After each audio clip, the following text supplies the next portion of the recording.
So ప్రేమకు పరీక్ష అనేది పాటల్లో చాలాసార్లు విన్నాం, సినిమాల్లో చాలాసార్లు చూసాం. కానీ ప్రేమకు పరీక్ష అంటే will there be a written test అంటే ప్రేమకు పరీక్ష ఉంటుందా అంటే సింపుల్గా అందరూ ఎస్ ఆర్ నో చెప్తారు. ఎస్ ఉంటుంది, యా లేదు నో అని చెప్తారు. కానీ ఒక రిలేషన్షిప్ ఎక్స్పర్ట్గా, ఒక కోచ్గా నన్ను అడిగితే పరీక్ష ఉండదండి. ఎందుకంటే స్ట్రేట్ ఫార్వర్డ్ ఆన్సర్ కాదు అది. కానీ ఖచ్చితంగా దెర్ ఈజ్ అ వే. ఏంటంటే ఇప్పుడు ఫిజిక్స్లో, కెమిస్ట్రీలో ఒక ఫార్ములా కావచ్చు, ఒక ఈక్వేషన్ ఎలా ఉంటుందో, ఇప్పుడు ఎగ్జాంపుల్ వాటర్కి H2O అనేది ఒకటి ఉంది కదండి, ఈక్వేషన్ లాగా ఫార్ములా ఉంటుంది. ఆక్సిజన్కి O2 ఉంటుంది. తర్వాత సాల్ట్కి కూడా ఇప్పుడు ఉంటుంది కదా, NaCl అని ఒకటి ఫార్ములా ఈక్వేషన్ ఉంటుంది. అలాగే ప్రేమకు కూడా ఒక ఈక్వేషన్ ఉంటుందండి. సో ఆ డెఫినేషన్, లవ్ డెఫినేషన్ వచ్చేసి love equal to emotional safety అండి.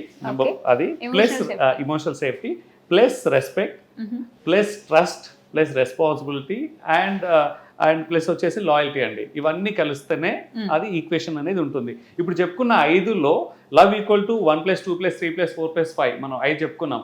5 ఏ ఒక్కటి లేకున్నా లవ్కి అనేది వెలితితనం ఉంటుంది. అలాగే 2 లేవనుకో ఇంకా కొంచెం తగ్గేసే ఈక్వేషన్. అంటే ఇప్పుడు ఉప్పు తర్వాత చక్కెర అలాగే కనపడుతుంది చూడడానికి, లవ్ కూడా అలాగే కనపడుతుంది, బట్ రుచి వేరు ఉంటుంది.